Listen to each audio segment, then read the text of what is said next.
यार हैप्पी तीज। आज हम तीज की कथा कहने शुरू करने जा रहे हैं। तालिका तीज का व्रत भाद्रपद के महीने के शुक्ल पक्ष की तृतीय को किया जाता है। तृतीय तिथि को किए जाने के कारण इस व्रत को तीज का व्रत अथवा तीजों का व्रत कहा जाता है। बहुत सारे लोग हरतालिका तीज और हरियाली तीज को एक ही समझ लेते हैं, लेकिन वास्तव में दोनों तीज अलग अलग होते हैं। हरतालिका तीज भाद्रपद भादों के महीने में शुक्ल पक्ष की तृतीय को होती है, जबकि हरियाली तीज श्रावण महीने के शुक्ल पक्ष की तृतीय को होती है। अतः स्पष्ट है कि दोनों ही तीज अलग अलग होती हैं। हरतालिका तीज का व्रत स्त्रियों के लिए बहुत उपयोगी है। इससे अविवाहित लड़कियों को उनका वनवांछित वर प्राप्त होता है और विवाहित स्त्रियों को सुहाग की रक्षा होती है। हरतालिका तीज करने की विधि। इस व्रत करने वालों की स्त्रियों को व्रत करने वाले दिन सूर्यदेव के साथ ही जाग जाना चाहिए। नित्य कर्म से निवृत्त होकर स्नान आदि कर लेना चाहिए और शुद्ध वस्त्र पहनकर अपने घर की पूजा स्थान को या आंगन को साफ करना चाहिए। इससे हमारे मन को शुद्धि मिलती है। फिर वहाँ पर आटे के चौक पूरा कर लें। फिर मिट्टी के शिव पार्वती की मूर्ति बना लें। उसके बाद वहाँ लकड़ी की पटरा रखें और उस पर लाल रंग का कपड़ा बिछाकर आसन तैयार करें। फिर आसन पर शिव पार्वती की प्रतीक मूर्तियों को रखें। दूध, दही, शक्कर, शहद, गंगा जल को उचित अनुपात में मिलाकर पंचामृत बनाकर रख लें। एक पात्र में थोड़ा सा जल रख लें। अन्य सभी सामग्री भी वहाँ लाकर रख ले। इतना करने के पश्चात अब पूजा प्रारंभ करें। आप सवै कुश या ऊन से बने हुए आसन पर बैठे। फिर श्री गणेश नाम कहकर भगवान शिव जी का ध्यान करें। फिर शिव पार्वती को प्रणाम करें। फिर रुई और घी से दीपक जलाएं और धूप जलाकर रखें। फिर अपने मन में ओम नमः शिवाय कहते हुए उनके एक एक वस्तु अर्पित करें।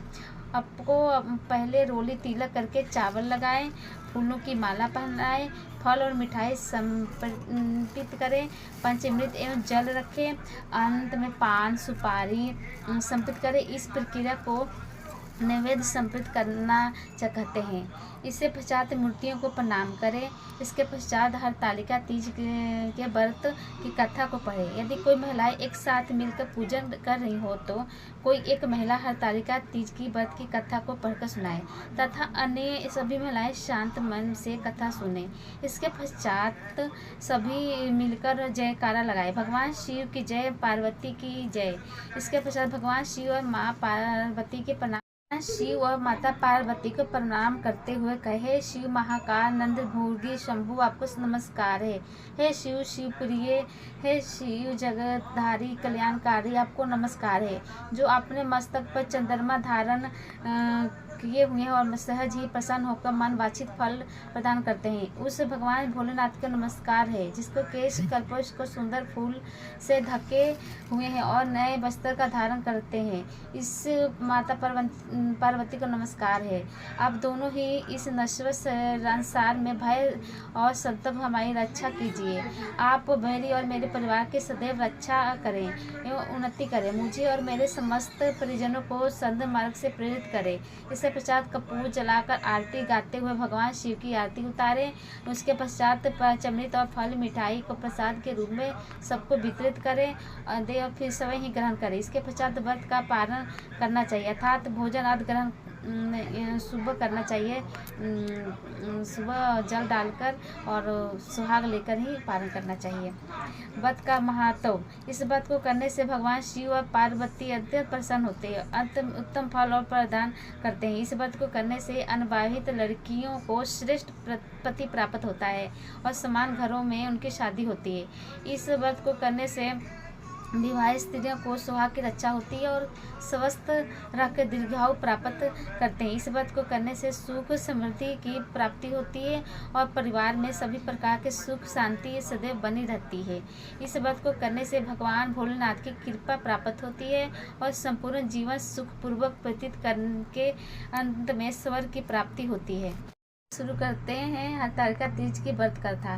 द्वापर युग में जब महाभारत का युद्ध समाप्त हो गया तो पांडवों को राज्य प्राप्त हो गया और तब चारों ओर सुख शांति स्थापित हो गई। भगवान श्री कृष्ण भी अपने राज्य दौड़कर चले गए थे।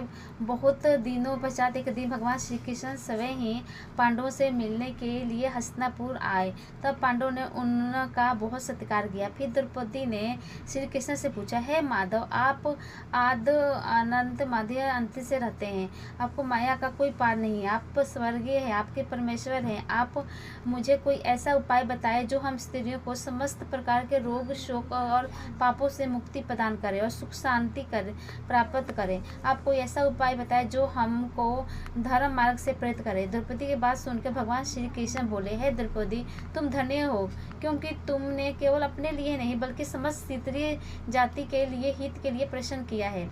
अब मैं तुम्हें ऐसा उपाय बताता हूँ। उस उपाय का नाम है हरतालिका तीज का व्रत। भगवान श्री कृष्ण ने कहा, हे द्रौपदी, इस हरतालिका तीज के व्रत में भगवान शिव और पार्वती की पूजा की जाती है। भगवान शिव अजर अमर है तथा महान योगी हैं। वह सहज में ही प्रसन्न होने वाले हैं, भोलेनाथ हैं। अंत में उनकी पूजा करके कोई भी स्त्री सौभाग्य प्राप्त कर सकती है। भगवान श्री कृष्ण ने कहा, हे द्रौपदी, अब मैं तुम्हें और प्रसंग सुनाता हूँ जिसके आधार पर यह व्रत किया जाता है। भगवान श्री कृष्ण बोले, भारत देश में हिमालय नाम के एक महान पर्वत है। वह विश्व में सबसे भी पर्वतों का राजा है। वो हमेशा बर्फ से ढका रहता है। उसके निकटकर से क्षेत्रों में भिन्न भिन्न प्रकार के वृक्ष हैं। अनेक प्रकार पशु व पक्षी वहाँ पर विचरण करते रहते हैं। देवता गंधर्व आदि सदैव ही घूमा करते रहते हैं। इस पर्वत राज्य हिमालय में मनुष्य तन धारण करके मैना नाम की स्त्री से विवाह किया। इस पर्वत राज्य हिमालय ने मनुष्य तन धारण करके मैना नाम की स्त्री से विवाह किया था और फिर वह सुख पूर्वक अपने जीवन व्यतीत करने लगे। कुछ समय बाद उनके घर में एक सुंदर कन्या का जन्म हुआ। उनका नाम था उमा रखा गया। पर्वत राज्य हिमालय की पुत्री होने के कारण उनका पार्वती भी कहा जाता है।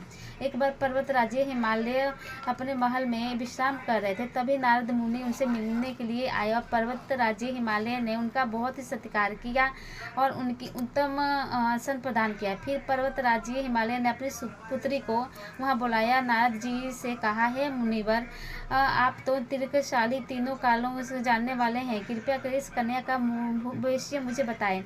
ये सुनकर नारद मुनि ने कहा, आपकी कन्या सुलक्षणा है और सभी प्रकार के उत्तम गुणों से युक्ति है, लेकिन इनका विवाह किसी परिवार विहीन सुखों से उदासीन तपस्वी और योगी व्यक्ति के साथ होगा।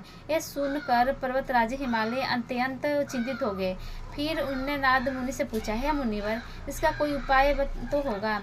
तब नारद जी ने कहा, हे भगवान, विधाता जी ने जो कुछ भी किसी भाग्य में लिखा है दिया है उसका कोई बदल नहीं सकता है, परंतु एक उपाय बताता हूँ। मैंने उस कन्या पार्वती के पति में जो गुण बताए हैं सभी गुण भगवान शिव में है।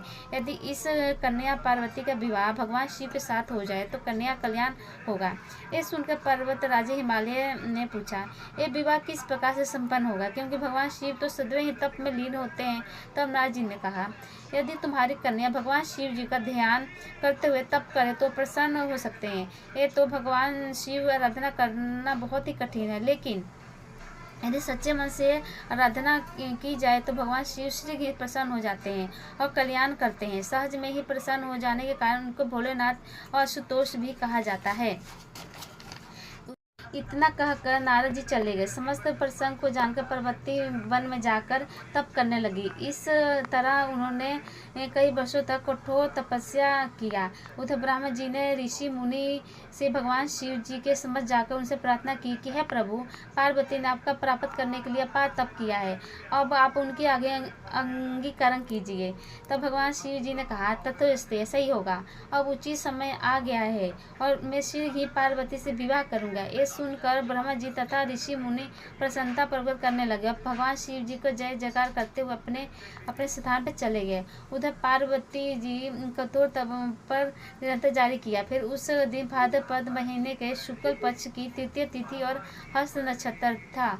उस समय भगवान शिव वहां प्रकट हुए और पार्वती जी से बोले, हे पार्वती, मैं तुम्हारे कठोर तपस्या से बहुत प्रसन्न हुआ हूँ। अब मैं तुम वनवासित वर मांग लो। तब पार्वती ने कहा, हे नाथ, नाथ, यदि आप मुझ पर अति प्रसन्न हैं तो आप मेरे पति बने, आप मुझे विवाह करके मुझे अपने चरणों में स्थान प्राप्त करें। तब भगवान शिव ने कहा, तथास्तु, अब तुम अपने तपस्या का त्याग करो और अपने घर जाओ। मैं शीघ्र ही तुम्हारा परिग्रहण करूँगा।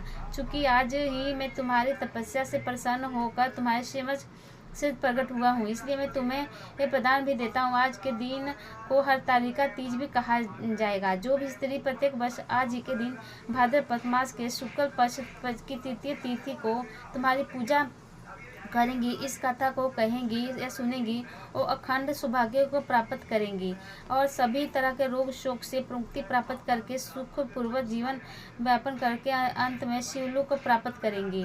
भगवान शिव को उन विचारों को सुनकर पार्वती बहुत प्रसन्न हुई। फिर वो भगवान शिव को प्रणाम करके अपने घर वापस आ गई। बाद में ब्रह्मा जी ने समस्त ऋषियों को हिमालय के घर भेजा। हिमालय ने उनका उचित आदर सत्कार किया। फिर उन्होंने शुभ दिन का निर्णय करके शीघ्र ही विवाह संपन्न कराने का निश्चय किया। उन समस्त ऋषियों के वापस जाकर ब्रह्मा जी ने समस्त सारा व्यतीत कहा। फिर विवाह तैयारी की जाने लगी। उसके पश्चात निराधित तिथि पर भगवान शिव अपने बारात लेकर पर्वत राज्य हिमालय के महल को ओर चल दिए। उनके बारात में ब्रह्मा जी, विष्णु जी, समस्त सुरंग शिवानी गए और वैदिक रीति भी भगवान शिव जी पार्वती का विवाह संपन्न हुआ। इस प्रसंग को सुनकर भगवान श्री कृष्ण जी ने द्रौपदी से कहा, हे द्रौपदी, जो भी स्त्री प्रत्येक वर्ष भाद्रपद के मास के शुक्ल पक्ष के तृतीय तिथि को हरतालिका व्रत करती है और अखंड सौभाग्य प्राप्त करती है। इस व्रत को करने से भगवान शिव और माँ पार्वती का असीम कृपा प्राप्त होती है। जो स्त्री भक्ति युक्त चित्त से इस सर्वस्व व्रत को करती है, इस की कथा सुनती है और सभी रोगों को शोक तथा पाप नष्ट हो जाते हैं, सुख समृद्धि प्राप्त करती है और जीवन में समस्त प्रकार के सुखों को भोग करते हुए अंत में शिव लोक को प्राप्त करती है। शिव जी की आरती। जय शिव ओंकारा, हरे जय शिव ओंकारा, ब्रह्मा विष्णु सदाशिव अर्धनागी धारा। जय शिव ओंकारा, एकानन चतुरान पंचानन, राजे हंसनन गुरा आसन, वृषिवाहन साजे। ओम जय शिव ओंकारा। दो भुज चार भुज चतुर्भुज दस भुज ते सोहे, तीनों रूप निरखता त्रिभुवन जन मोहे। जय शिव ओंकारा।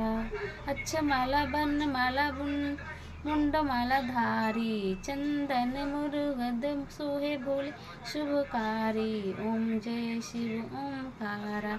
श्वेतांबर पीतांबर बांगा अंगे, सनकादिक ब्रह्मादिक भूतादिक संगे। जय शिव ओंकारा।